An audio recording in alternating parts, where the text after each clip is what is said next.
She posted a video mocking me that went viral online, faced with tears of joy, and thought it was the end of my story. I stayed silent. Months later, my success became impossible to ignore, and she couldn't escape seeing it everywhere she looked. Did you see what she posted about you? That's how I found out. Not a phone call. Not a text. Not even a screenshot with some kind of warning attached to it. Just my friend Cole standing in the doorway of my apartment at 9:30 on a Wednesday night. Phone already stretched toward my face. His expression sitting somewhere between horrified and something that looked uncomfortably close to impressed. I looked at the screen. 3 full seconds passed. My chest did something I wasn't expecting. The video had 2.1 million views. It had been posted 6 hours ago. The caption read, "When your ex thinks he's going to be famous," loudly crying face with tears of joy.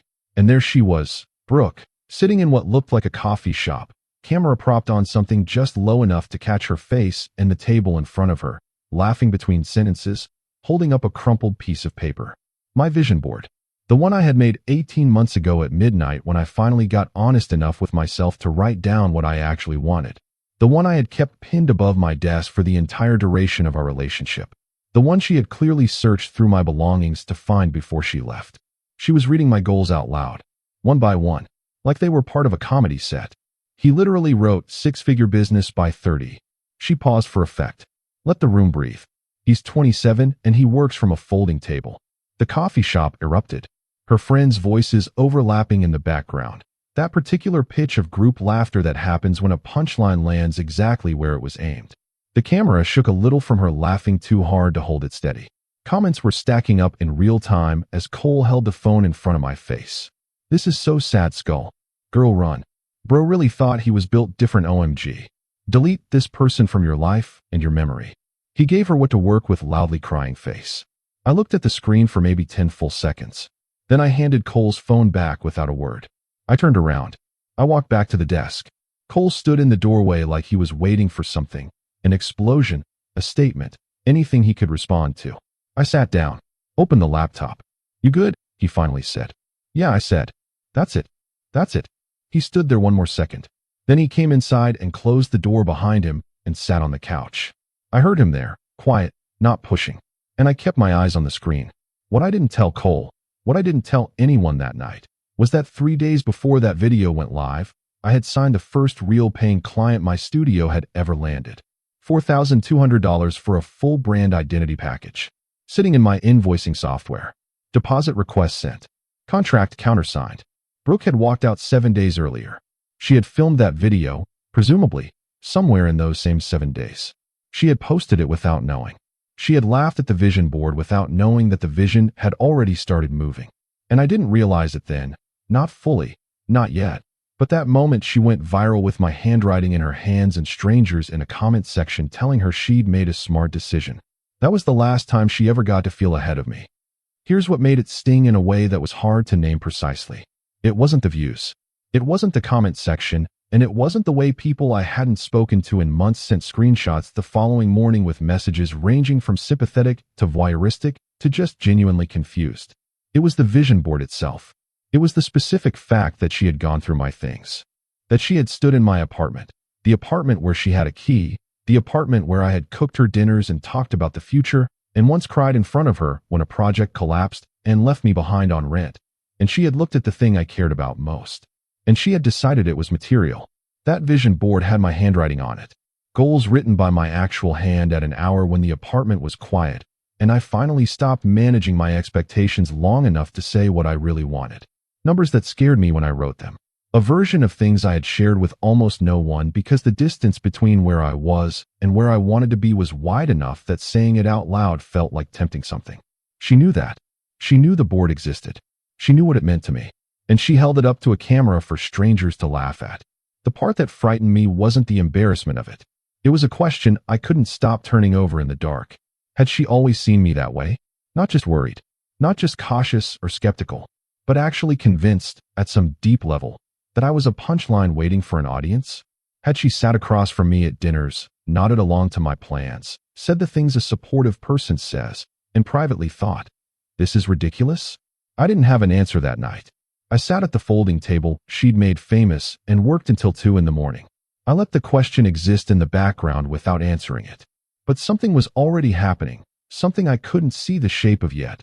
That was going to make the question irrelevant long before I expected. I didn't know that then, but I would.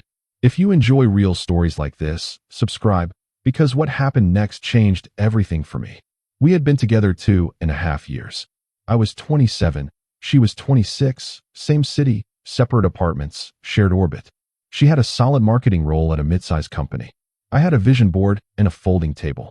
We met at a mutual friend's birthday party on a rooftop in late summer.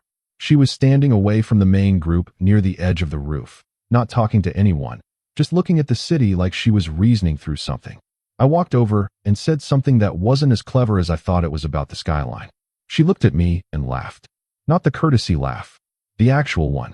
Her Rayal laugh involved her whole face and was slightly too loud for polite company, and she clearly didn't care about that. I liked it before I'd learned anything else about her. We started spending time together casually. Then it stopped being casual, and neither of us made a formal announcement about it becoming serious. It just did. The first year was genuinely good.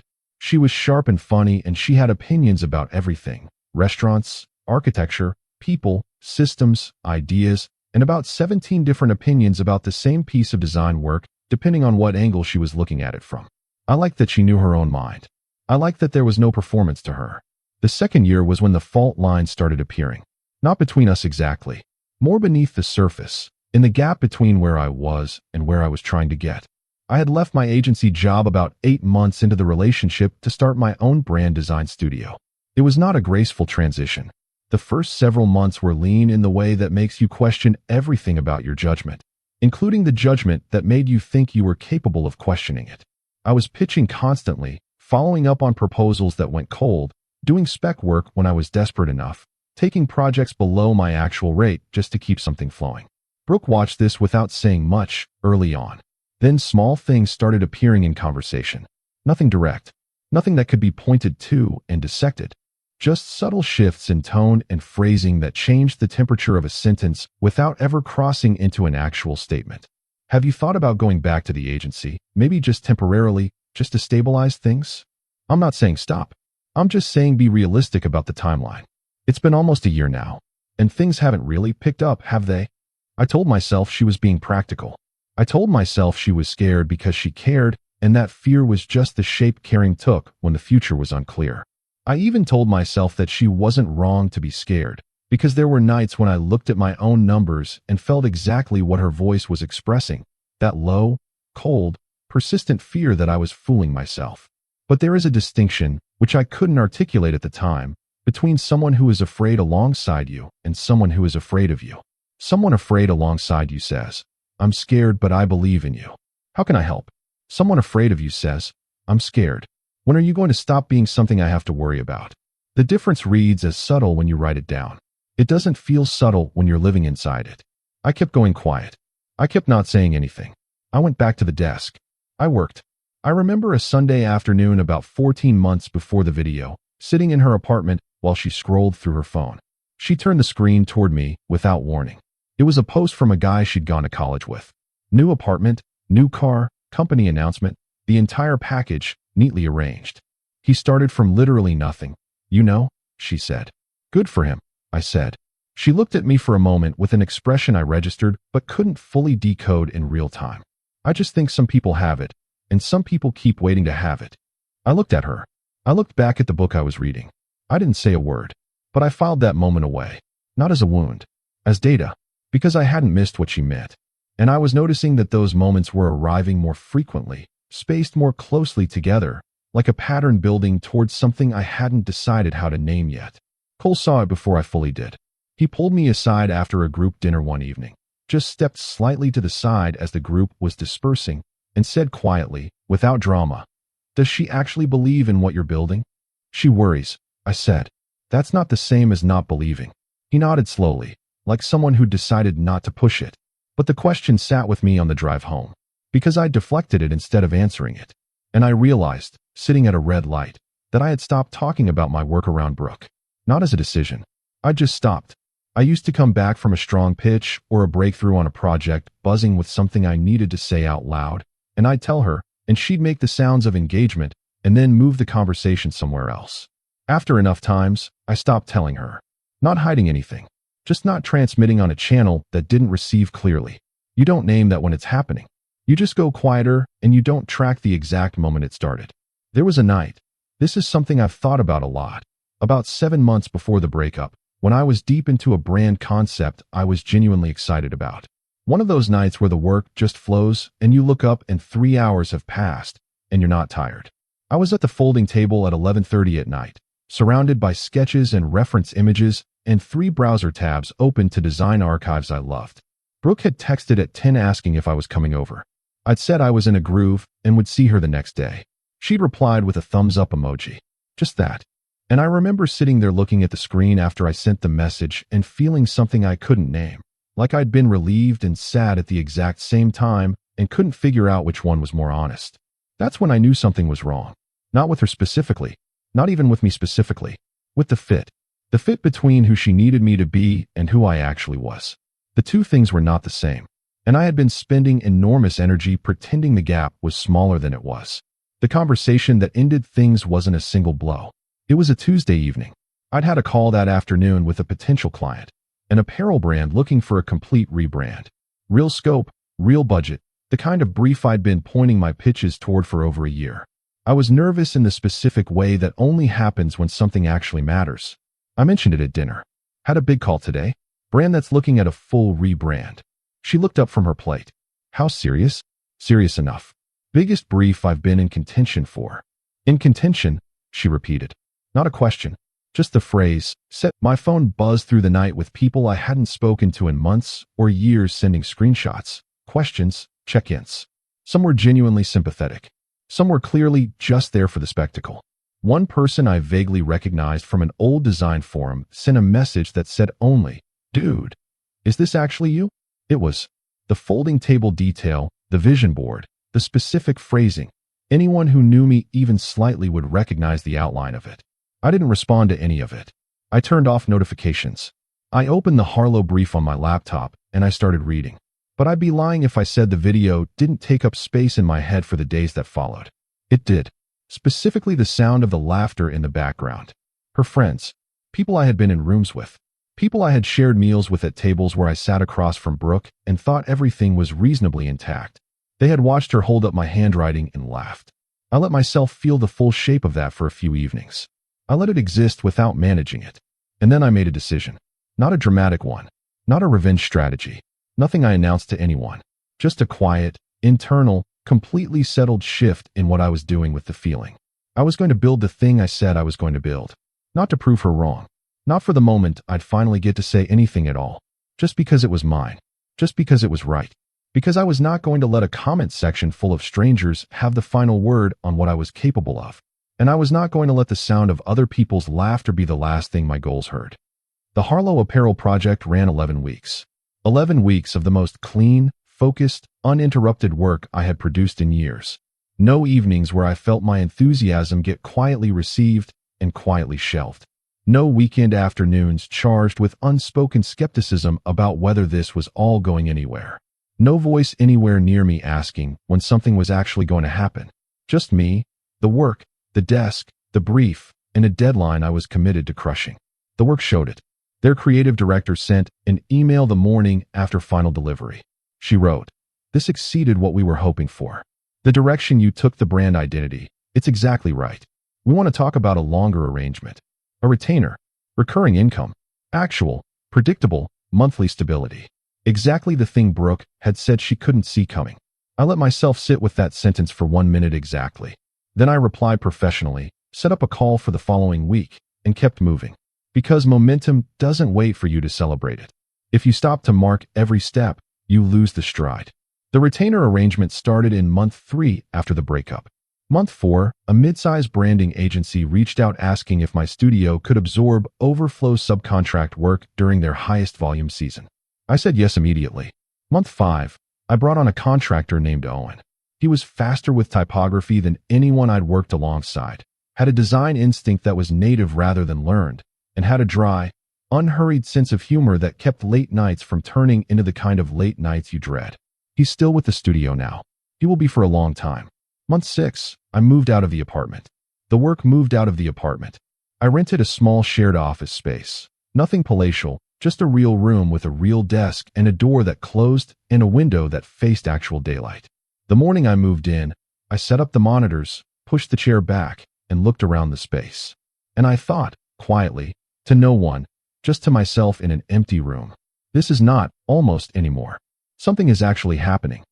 Month 7, a message arrived from Tara, Brooke's friend, someone who had existed in the background of the relationship, civil, present, never hostile, never particularly close to me either. The message was casual in the careful way where you can tell someone debated sending it before they sent it. She wrote, "Hey, don't know if this is weird to say. Brooke keeps seeing your work pop up in her feed. She's mentioned it a couple of times. Thought you might want to know." I read that twice. I put my phone face down on the desk, and I smiled. Not a villain smile. Not triumphant in any loud way. Just the slow, involuntary smile of someone who suddenly understands something they'd suspected but couldn't confirm. The story wasn't finished. It hadn't been finished.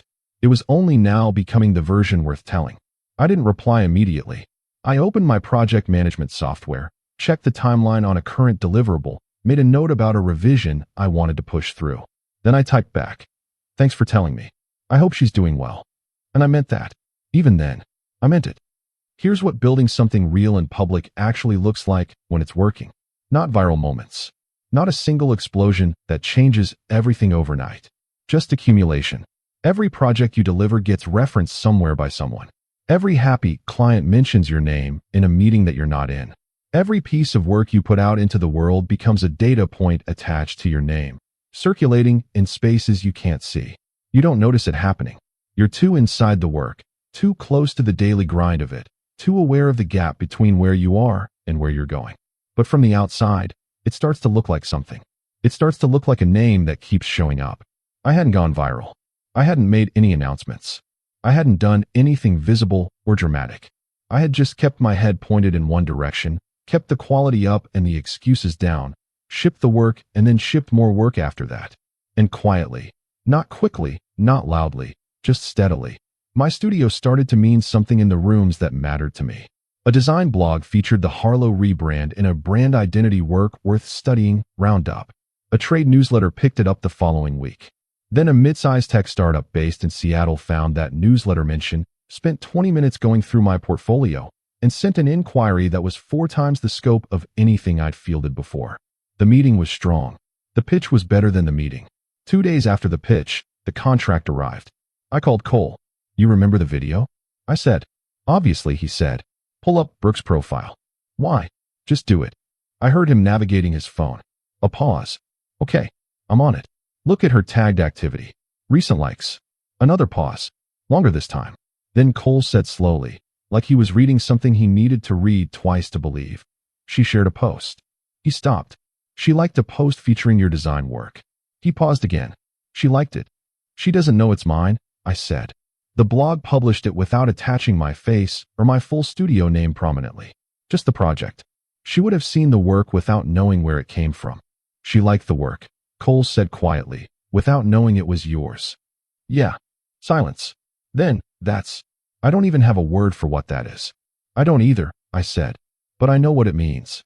It meant the work had become good enough to appeal to the exact person who had publicly declared it was going nowhere. Without her knowing. Without any persuasion. Without me saying a single word. Just the work, doing what work is supposed to do. I didn't screenshot it. I didn't send it around. I didn't post about it. I just sat with the clean, solid, undeniable fact of it. And then I picked up the Seattle contract from my desk, read through it one more time, and got back to work. Here's the part of the story I've kept back until now. The part I've only recently been able to say clearly, without it curving into something it isn't. Brooke was not a bad person. I want to say that exactly, not as a disclaimer or a performance of fairness, but because it's genuinely what I believe. She wasn't cruel. She wasn't malicious. She wasn't the simple villain of a story where I was purely the wronged and misunderstood hero waiting for his moment.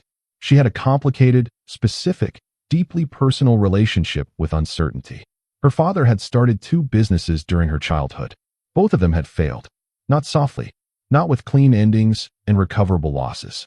With real consequences that the family absorbed from the ground up. Financial tightening she had watched happen while she was young enough that it shaped how she understood risk, what risk felt like in her body, what risk meant for the people around her. She had watched someone she loved pour everything he had into something uncertain and come back from it reduced. And she had made a private promise somewhere in those years, probably unconscious, probably never stated, probably just hardwired into how she made decisions, that she would not be in that position, that she would build her life around stability, that she would be with people who valued stability the same way she did. She told me this in fragments over the first year and a half. By the time I had the complete picture, we were deep enough in that I didn't know what to do with it. Because I understood it. I genuinely, completely understood why she was afraid. Her fear made total sense given what she'd seen. Her caution was rational. Her need for security was not some personal failing. It was a logical response to lived experience. But I also knew, with an equal and immovable certainty, that I couldn't become what her fear needed me to be. I couldn't trade the vision board for a salary and a title and a quiet resignation and call that a life. I had tried that version. For 3 years before I met Brooke, I had lived exactly that version. The agency job, the structured ladder, the predictable deposit every 2 weeks. And I had felt myself contracting inside it each year, getting smaller, getting quieter, becoming a neat, manageable, thoroughly unremarkable version of what I might have been if I'd stopped asking inconvenient questions about what I actually wanted. For me, playing it safe wasn't actually safe. It was a slower, quieter kind of risk. The risk of arriving somewhere in my 40s and understanding that I'd spent my entire working life being responsible for a life I hadn't chosen. That prospect terrified me more than a bad financial quarter, more than a rejected pitch, more than a lean month. Brooke couldn't feel that distinction as real. To her, my uncertainty looked identical to the uncertainty she'd grown up watching destroy things. She wasn't mocking my ambition from a place of cruelty. She was running from a pattern she recognized. I believe that. I've thought about it long enough that I believe it clearly. The video, though? The video was different.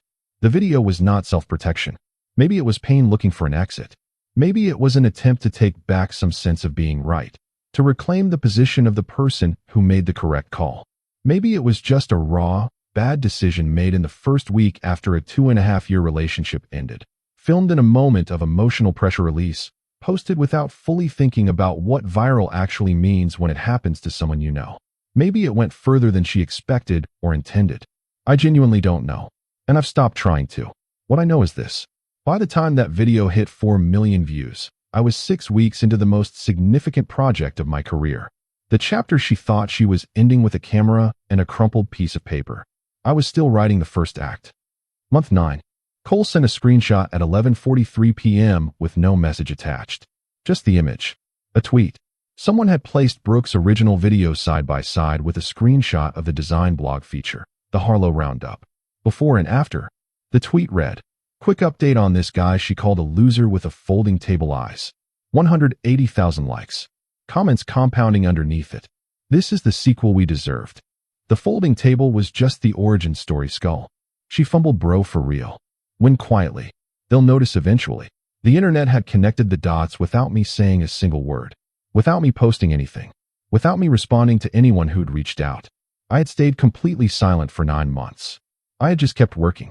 And the work had made its own noise, in its own time, on its own terms.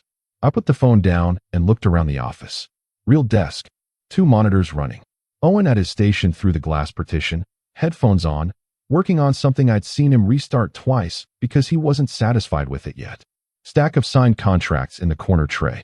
Vision board on the wall. Same goals I'd written on the crumpled paper she'd read into a camera. Cleaner handwriting this time. Bigger numbers at the top. And I understood something in that moment that I'd been moving toward without naming it. The video she made thinking it was the punctuation on my story wasn't even in the same chapter as where the story was heading. Month 10. The Seattle project wrapped. Final invoice cleared. That month, that specific, quiet, unremarkable Tuesday of a month, my studio's revenue crossed the threshold I had written on the vision board. Not by a dramatic margin. Not in some explosive blowout. Just past it. Quietly. The way real things tend to happen. I called Qley. It happened, I said. Silence. Which thing? He said carefully. The number. Another silence. The one she read out loud. That one.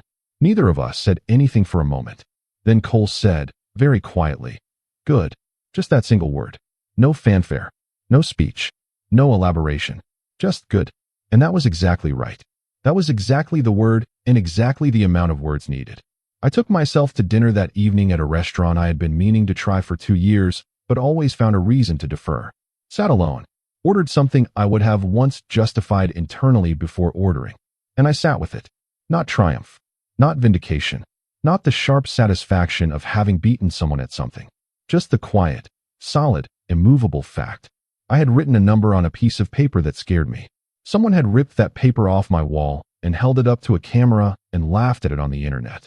And the number had come true anyway. That's what I ate dinner with. That's what I walked home carrying. About 2 months after the tweet circulated, Tara reached out again. Longer message this time. More considered. More careful. She said that Brooke had seen the tweet. Had seen the side-by-side. Had understood, looking at it, exactly what she was looking at. Her original video on one side. My work on the other. The before. The after. Tara said Brooke had gone quiet about it. Not angry. Not making statements. Just quiet. I read the message twice. Started a reply. Deleted it. Wrote another version. Deleted that too. In the end I sent. I appreciate you telling me. I really do hope she's doing well. And I meant every word. I genuinely meant it. I want Brooke to be okay. I want her to find the stability she was always looking for. I hope she finds a version of life that feels safe in the way she needs it to feel safe. I hope the video didn't follow her in ways she wasn't prepared for. I hope she's good. But I also know what that quiet probably felt like. The specific, interior weight of realizing you misjudged something important. Of having made a public declaration about what was and wasn't possible. And then watching it become possible. Anyway, without you. I know that weight. I had carried my own version of it in the early months, on the nights when I wondered if she'd been right about me, when the clients were slow and the money was tight and her voice existed in my head asking when something was actually going to happen. I don't wish that weight on her. But I also won't pretend it isn't real. Month 11. A journalist from a trade publication reached out about a piece she was writing on independent creative studios, how they were built, what the real path looked like for people who went out on their own in markets that had become more competitive. She'd found my portfolio through the newsletter. She'd seen the Harlow work. She wanted to talk. We did the interview.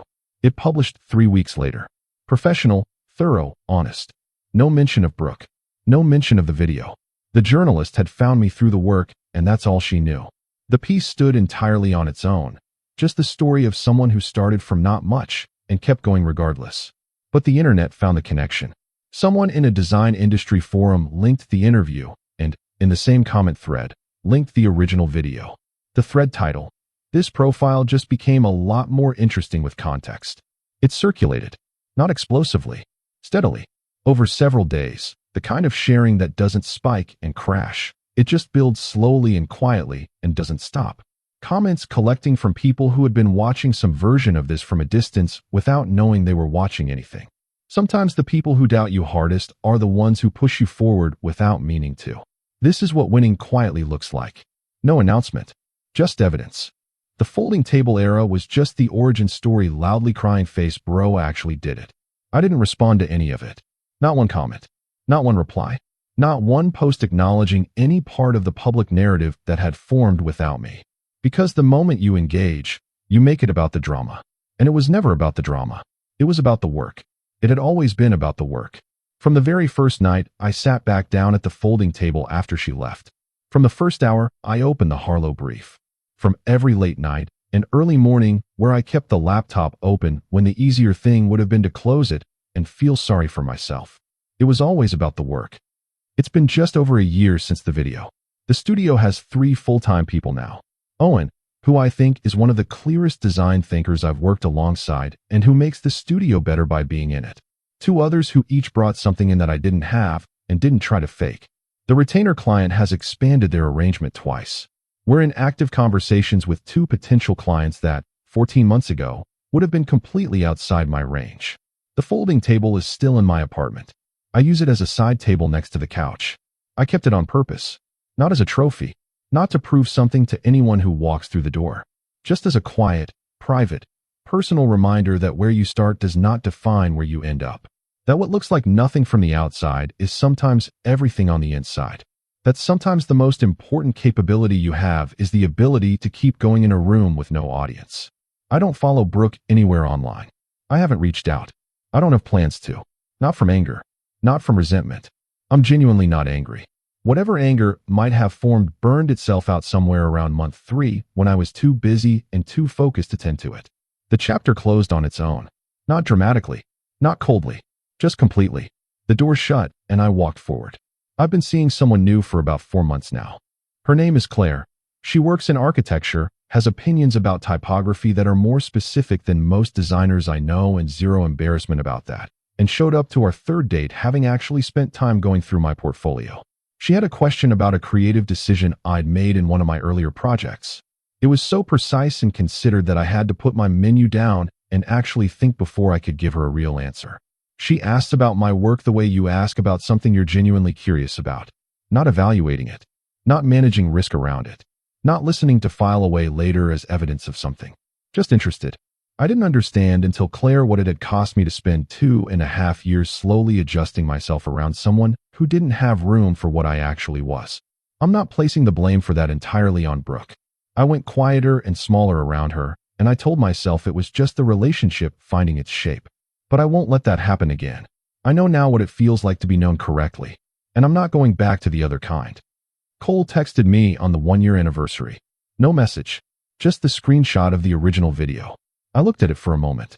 Brooke at the coffee shop table, my vision board in her hands, the view count in the corner, all those comments, all those strangers who had decided my story was over before they knew it had started. I typed back one line. The folding table is a side table now. He sent back a single laughing emoji. I put my phone in my pocket. I walked into the studio. I sat down at the real desk, the one with a proper surface, a proper chair, a door that closed behind it, a team on the other side of the glass. I opened the laptop, and I got back to work. Because that's what I was doing when she filmed the video. That's what I was doing when it hit 2 million views. That's what I was doing when the clients came.